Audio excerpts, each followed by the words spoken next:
Tiga orang mengaku staf Intel Kejati Bengkulu minta uang Rp300.000 ke Dinas Pertanian ditangkap polisi.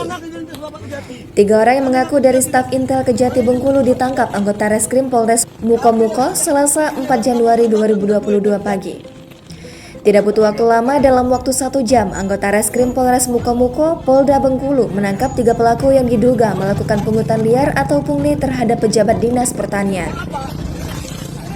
Para pelaku dalam melancarkan aksinya mengaku sebagai staf Intel Kejati Bengkulu. Kasat Reskrim AKP Teguh Ari Aji yang mewakili Kapolres Mukomuko AKBP Widyardi mengatakan, aksi pungli ketiga pelaku dilakukan pada Selasa 4 Januari sekitar pukul 10.00 waktu Indonesia Barat di Kelurahan Bandar Ratu, Kecamatan Kota Mukomuko. Ketiganya diringkus. Berdasarkan laporan dari masyarakat, 3 pelaku ini mengaku sebagai staf Intel Kejati Bengkulu. Ketiganya datang menggunakan mobil Daihatsu BD 1586 CC langsung ke Dinas Pertanian setempat. Penyidik akan melakukan pendalaman lebih lanjut dengan meminta keterangan pejabat di Dinas Pertanian yang menjadi korban pungutan liar tersebut.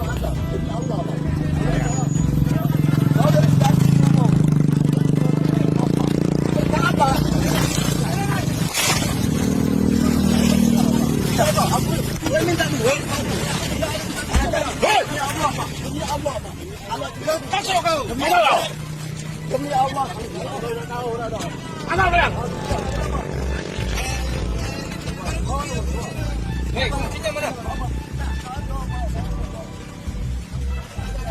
Dari tadi ikut ya.